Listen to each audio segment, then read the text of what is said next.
Сайн байцгаана уу, өдрийн мэнд хүргэе. За өвлийн олимп сайхан болж өнгөрлөө. Энэ хүснэгтээс харах юм бол биатлончдоос Францын баг 6 алт, Норвегийн баг 3 алт, Шведийн баг 1 алтан медаль авсан бусад орнуудын үзүүлэлттэй өвлийн олимпиа өндөрсөн байгаа. За миний хувьд гэвэл Норвегид амьдардаг учраас ах トゥ Бөөгийн тайлбартаагаар энэ олимпийн тэмцээнийг үзсэн. Үнэхээр бас сонирхолтой, гайхалтай юм олон тайлбаруудыг хийсэн байгаа. За мэдээж одоо энэ холимог буйхайны тэмцээнүүдийг ингээд үзүүлсэн. Хамгийн ихний уралдаанууд байгаа.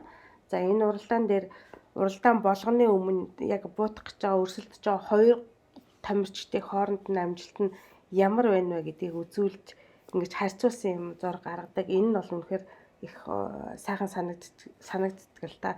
Хөвтэй буудалгандаа, басаа буудалгандаараа за тэгээд дээрэс нь одоо тэгшилтийн хурданд ямар байна гэдгээр харьцуулсан ийм дүгнэлтүүдийг бол харуулдаг. За энүүгээр үнэхээр их сонирхолтой ийм мэдээллүүдийг авч болдог. За энэс гадна мэдээж Францын баг төрүүлсэн. Би хэлжсэн Франц бол үнэхээр бас азтай одтойгоор энэ өвлийн олимпиад оролцсон байгаа. Яагаад вэ гэхээр үнэхээр шилдэг ийм баг орсон байгаа. За төрүүлнэ гэдэгт бол мэдээж ямар ч улс орны баг тамирчид эргэлзээг нь бол автаа байгаа. За тэр ёс ороош төрүүлсэн. За Норвегийн биатлончдын хувьд гэвэл багийн хувьд гэвэл ерөнхийдөө хоёр залуу тамирчин оролцуулсан. За энэ мэдээж ирээдүйн бодлого байхыг бол үгүйсэхгүй. За ингээд барианд орсны дараа мэдээж тамирчдад медаль галтуулах үйл ажиллагаа болсон. Та нарын Францын баг төрүүлсэн учраас алдарт Мартин Фуркад медалийг гардуулж байна. За аливаа тэмцээн мэдээж хэрэг хөгжөөнд дэмжигдэггүйгээр одоо үргэлжлэхгүй нь ойлгомжтой. Маш олон хөгжөөнд дэмжигчид зорж очиж улс орноо дэмжсэн байгаа. За зориудын хувцастайгаар ингэж дэмжиж байгааг та нар олон орны дэмжигчдээс бол харсан болов уу гэж ингэж бодож байна. За дасгалжуулагчдын гавьяа бол үнэхээр гайхалтай байдаг. За Норвегийн багийн хувьд гэвэл энэ Францын дасгалжуулагч, Итали дасгалжуулагч хоёр дасгалжуулдаг. За мэдээж гэрээ сунгасан хэсэг нь бол одоогоор тодорхойгүй байгаа.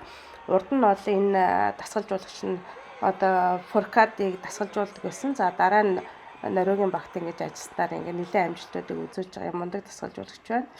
За цааны тослогооны багийн талаарх амжилтыг бас дуртахгүй байхаа аргагүй. Яагаад тэгэхээр тухайн өдөр ямар цас орж ийн үү?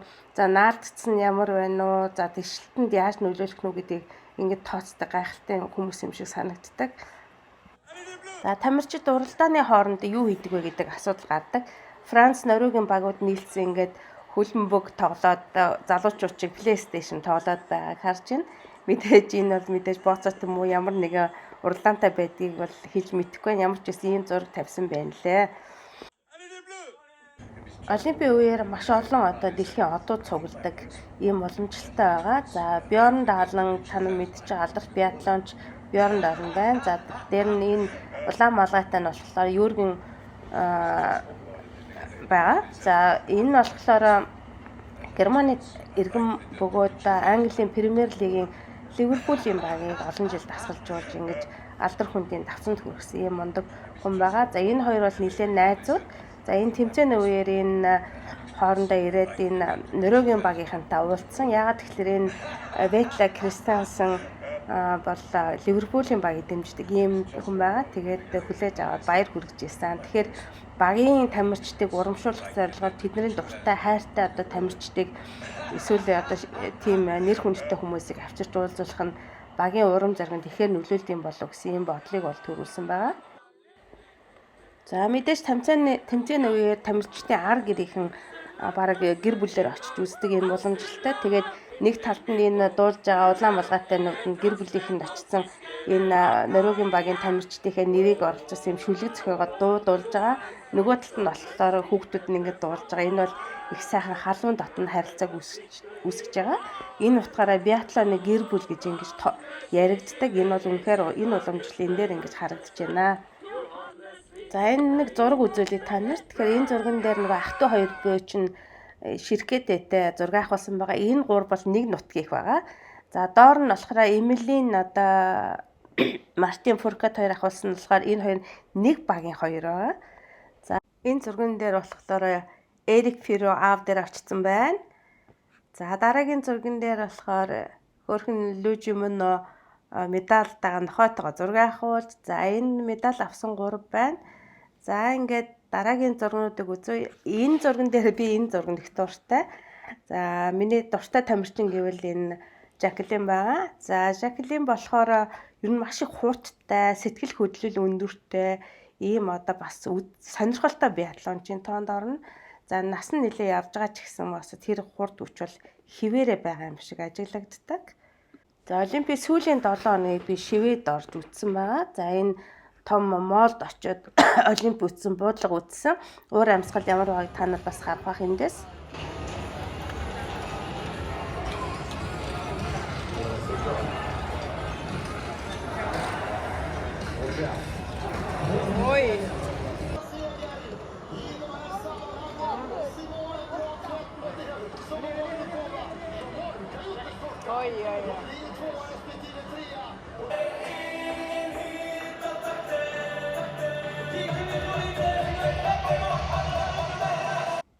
За хамгийн олон медаль, алтан медаль авсан тамирчнаар Жюле Симон тодорсон байгаа. Францын багтаач гэсэн.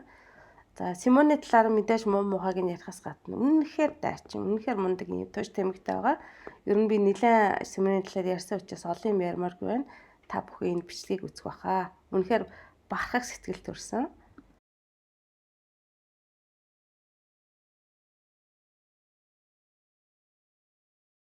Олимпийн үеэр зодог тайлсан 2 эмэгтэй тамирчин байгаа. За Италийн Дороте Верер болон Германы Франциска нар зодог тайлсан. За та бүхэн тэднэртэй холбоотой хөгжилтэй бичлэгийг үзэх байх гэж бодож байна. Үнэхээр гайхалтай 2 тамирчин байсан. Баярлалаа.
Норвегийн одоо биатлонч Ветла тэмцээн болгондоо медаль болгондоо үзэгчдэд зориулаад тухайн орны хэлээр энэ дуу дуулдаг байгаа. Та нар сонсноо?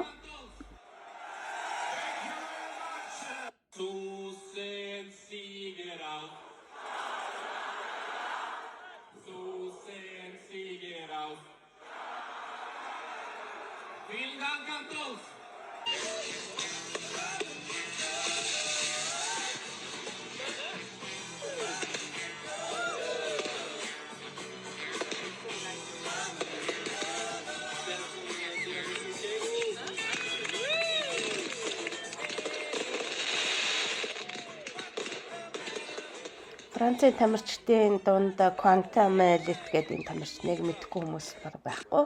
Олимп дэлхийн олон удаагийн медальтай. За хүний амьдрал гэж ерөнхийдөө их сонирн байх юм.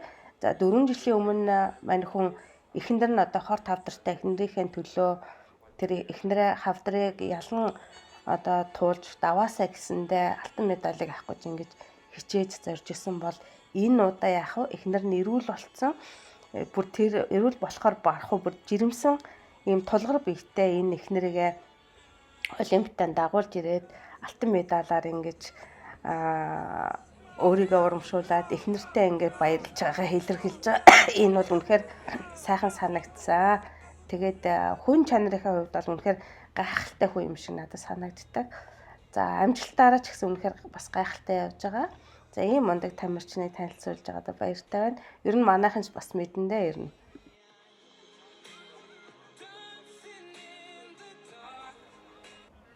За дараагийн тамирчин Ветлэ. Мань хүн бол түрүү жил ах トゥ хоёрыг байхад багийнхаа одоо нөөц тамирчнаар явж байсан. За ерөнхийдөө жигдчихсэн тамирчин гэж хэлж болно. За энэ жил тэр ах トゥ хоёр гарснараа үндсэн багтаа орж ирсэн. Үнэхээр одоо буцаж ирсэн, Ветлэ буцаж ирсэн гэж хэлж болно.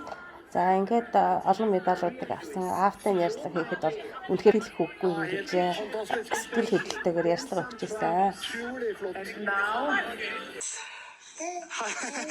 Hej Jon! Hej du! Er du så Ja, er det pappa?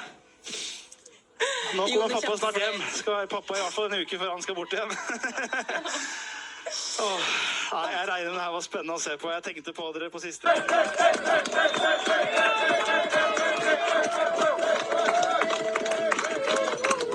Oi, oi, oi!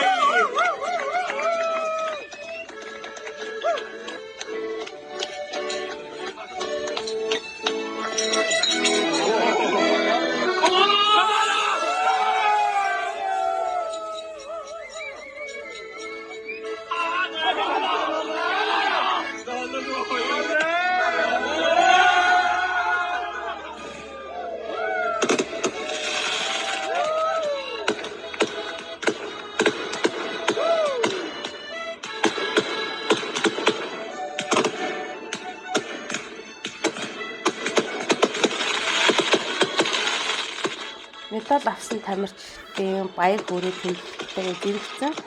За медаль авах хамгийн их найдвартай тамирчин нэг бол Шведийн тамирчин Самуэльсон байна. За хурд хүч буудлагаараа үнэхээр гайхалтай юм тамирчин. Олимпийн үнэхээр одгүй байсан. Нулимс туслуулаад яриа өгч чадахгүй байсан. Тэг үнэхээр өмнөөс нь ингээд харамсах сэтгэл төржүүл Олимп 4 жил нэг удаа болд гэдгээр үнэхээр харамсалтай санагдсан.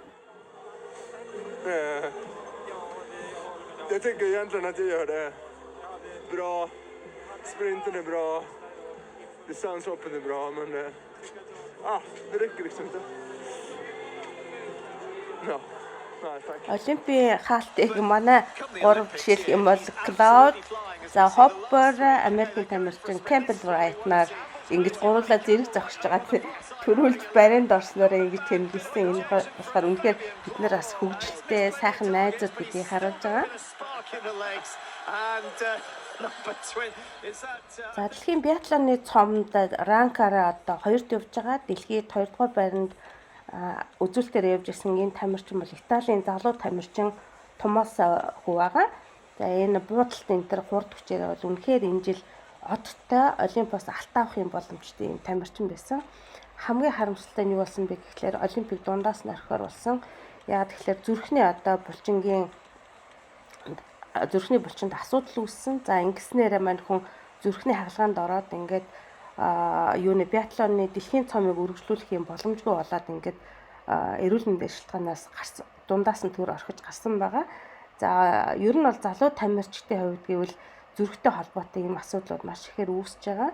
За мань хүн одоо ууланд дасгал хийх гээд нөгөө нас орсон Северт гэдэг Норвегийн тамирчинтай хамт найзууд байсан гэдгийг та нарс мэдж байгаа. Тэгэхээр одоо хурдан ийдгээд дараа жилийнхээ биатлоны дэлхийн цомд хурдан эргэж ирээсэй гэсэн ерөөлийг тамиар байна. Үнэхээр харамсалтай болсон. Өвлийн Олимпийн төрлүүд биатлоноос гадна гүйлтийн цанын тэмцээнийг үтсэн. Та нар санаж байгаа бол энэ Олимпиас 6 алтан медаль авсан цорынгийн тамирчин бол энэ Норвегийн тамирчин Клабе байгаа. За үүнтэй мань хүнтэй бол марах юм байхгүй. Үнэхээр гайхалтай юм төрлийн аюустай юм мундаг залуу байгаа. Тэрний талаар хийсэн олон кинонууд энэ баримт кинонууд энэ гарсан одоо өвөөгөө их ярьдаг ийм одоо гайхалтай мундаг хөдөлмөрч ийм тамирчин байгаа. За түүнтэй хамт байгаа энэ та нар санаж байгаа бол 50 км уралдаанд 3 дугаар байранд орсон Эмили Ивэршнийг санаж байгаа. За мань Эмилийн хувьд тэгэхээр ерөнхийдөө Клабогоос нэг нэлээ хэд ах байгаа. Гэхдээ тэр хоёр нэг нутгийн нэг дивжээний одоо тамирчид хэлж болно. За бэлтгэлээ хамтдаа хийдэг. За хөгжилтэй хувийн хувьд ер нь жоохон тийм хөгжилтэй бас их айтайхан залуу байхгүй юу. За энэ хоёр бэлтгэлээ хийсээр байгаад шгшээ багахаасаа ерөнхийдөө 4 жилээс ахвал жигтцэн юм тамирсан байсан. За тэгээ энэ жил яг нөөцөнд клубыг дагаад ингээ орсон бэлтгэл хангагчаар. За ингэжсэн чинь нөгөө шин залуу төрсэн одоо дажгүй Эмил Эвершнаас илүү одоо амжилт гаргасан залуу тамирчид төрж орж ирсэн шгшээ багтаа. Гэтэл тэр тамирчид яасан бэ гэхээр Олимпийн тэмцээний үеэр одоо нөгөө сандарсан ч юм уу, стресс ч юм уу, өндөр хариуцлагаасаа болоод жоохон сүүлийн байраар дорж амжилт баг үзүүлсэн. За ингээд одоо холын зайн тэмцээнд клуб одоо тэр тасгалжуулагч энтрийг ятгахсны яснаа мэдэхгүй ямар ч байсан Эверш орж ирсэн. Ингээд 3 дугаар байранд орсон байгаа. За ингээд нөхөрлөл бэлтгэл хангачдыг ямар чухал үүрэгтэйг эндээс харж болно. За Шведийнхний хувьд гэвэл гүйлтийн цанаар одоо энэ Фрида Карлсон бол үнэхээр гайхалтай амжилтыг үзүүлсэн байгаа. 26 настай энэ тамирчин.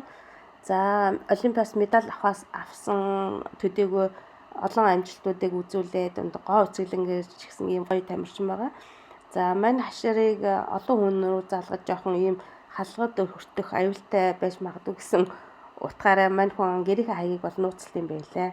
За санаанд оромгүй дараагийн ийм одоо амжилтыг хаанхай тамирчин үзүүлсэн бэ гэхээр энэ бол уран гулгалтанд Казахстаны тамирчин залуу санаандгүйгээр алтан медаль авсан байгаа. За та нар үзэж байгаа бол үнэхээр бас гайхалтай юм амжилт үзүүлсэн. Өөрөө ч гэсэн шоконд орох шиг болсон.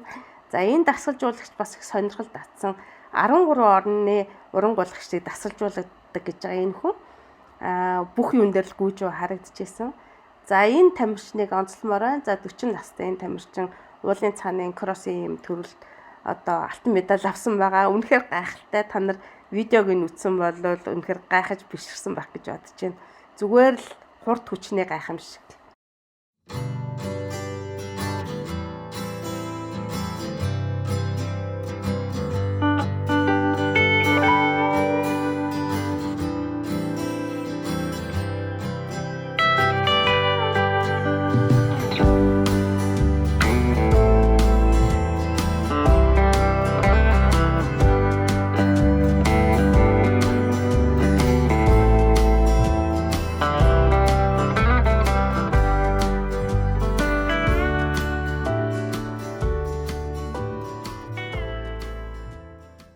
За дараагийн тамирчин бол Олимпийн одон гэсэн юм 35 настай Италийн тамирчин Франциско гэдэг юм тамирчин байгаа.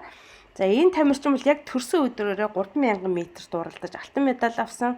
За дараа нь 5000 м дууралдаж алт авсан. Түүнийг одоо ээжигийн дийлдэг ганц хүүхэдтэй байгаа. Олимпийн авраг болцсон ярьслага өгч яхад нам хамар дээр дараад их хөөрхөн ингэжсэн. Энэ бол санаанд оромгүй гайхалтай амжилт үзүүлсэн тамирчин байгаа. За дараагийн супер одон Америкийн тамирчин Альпины тамирчин байгаа. Линдсе та нар мэддэг баг 41 настай. За мань хүн бол дэлхийн супер одуудын нэг байгаа. Ер нь бол олон удаа ийм одоо гэмтэл бэртэл авчихсан. Түүний одоо зовлон бол мэддэг ийм хүн байгаа. За мань хүн 2024 онд бол өвдгөнд протез нь буюу хиймэл одоо өвдөг суулгуулад гэдэг чинь 2 жилийн өмнө суулгуулсан ийм тамирчин. За ингээд Олимпийн эрхээ авахын төлөө хуралдаанд оролцож байгаад эрхээ авсан. За ингээ Итали Олимпиад оролцох бэлтгэлээ ингэж хийж байгаад яг за энэ одоо Линцегийн тэмцээнийг үзэхээр одоо маш олон алдарчнууд очсон байсан. За нийтдээ Италид одоо 3 удаа хагалгаа хийгдээд тэгээд ингээд Америк руу зөгдсөн юм байгаа. Одоо биеийн байдал гайг байгаа гэж мэдээлэл өгсөн байсан. Одоо юу болж байгааг сайн мэдэхгүй байна. Энэ бол үнэхээр харамсалтай. Ер нь спорт бол гэмтэл бэртлийн одоо их сурвалж гихт алтан медаль алдж байгаа. Тэгээд ойд очиод ингээ хэвтээд өгсөн. Тэгээ яг Олимпийн өмнө өвөө нас орсон жоохон хүн сэтгэл зүйтэй байсан ч гэсэн Олимпиад ороод ингээ бас медаль алдаад тэгээд мань хүн энэ сэтгэл зүйн энэ юунаас хурдан гарч ирээ сая болсон дэлхийн цом дээр 1-р байранд ороод алтан медаль авсан. Тэгэд энэ тамирчдын сэтгэл зүй гэдэг зүйл бол маш чухал байгаа. Амжилтанд их нөлөөлдөг. Гэтэ эднэрээс нэг авах нэг хамгийн сайхан чанар нь юу гэдэг вэ гэхлээр яаж тэр хүнд юмнасаа одоо медаль алдсан тэр агшингаас буцаж хэвэн байдалтай орж ийн гэдэг нь одоо энгийн хүмүүсийг харахад их ойлгомжгүй хэрнээ энэ бол маш их сургамжтай юм түүх болж байгаамаа.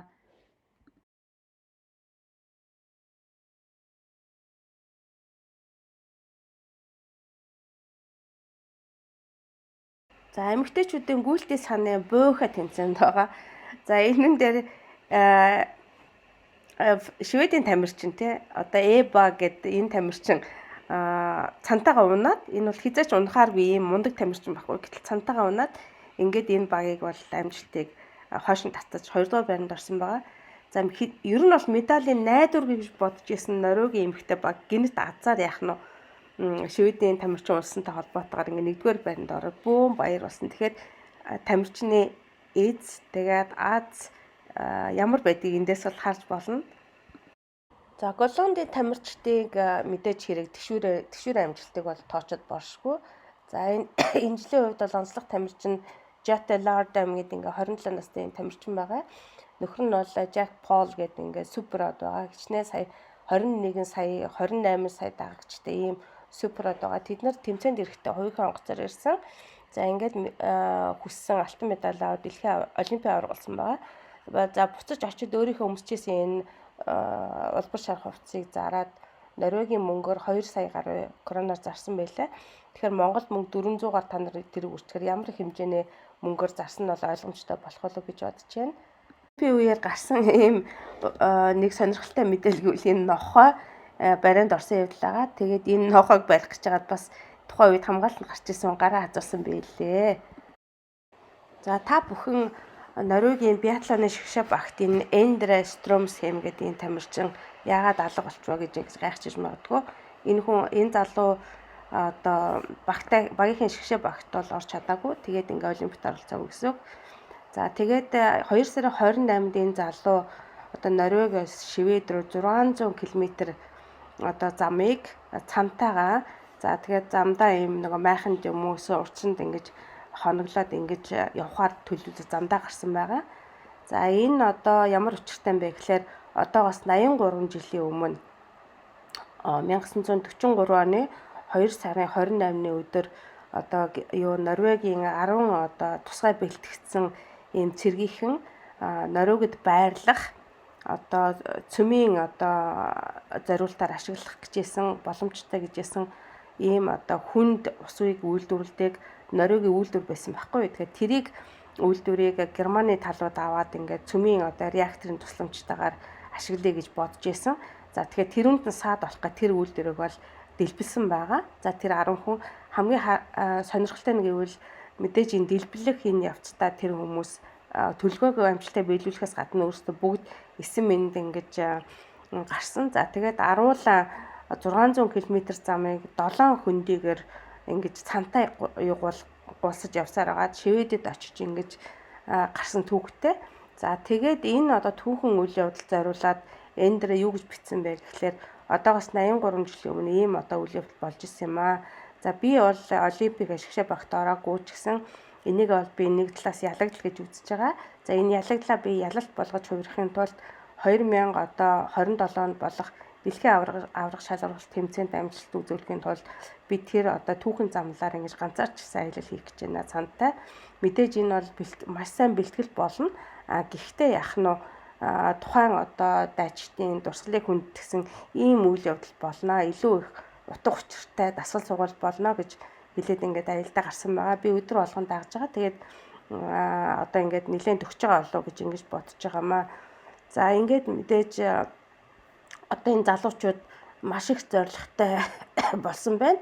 Тэгээд Эндрегийн буцаж одоо шгшээ багтаа буцаж орохыг одоо хүсэж байна. За миний бодлоор бол баг орчих болов уу гэж бодож байгаа. Яагаад гэвэл Ветле Кристиансен нэлээд одоо ахмад настай энэ одоо дэлхийн цомыг дуусгаад магадгүй дараа жил дэлхийн аврагт ороо зориг тайлах болов гэсэн юм бодолтой байгаа. За ингээд влогийг минь тавтаа сонирхсан та нартай бүгдээрэнд баярлалаа. 2026 оны Миланогийн Италид болсон өвлийн олимпиад медалийн тоогоор Норвеги улс Америк гэсэн эхний байруудыг эзэлсэн байгаа. За 2030 онд болох дараагийн олимп бол Франц улсад болно. Ингээд дараагийн олимп хүртэл түр баяртай. За миний влогийг subscribe хийж лайк дарахаа мартваа. Түр баяртай. Дараагийн олимп хол байна.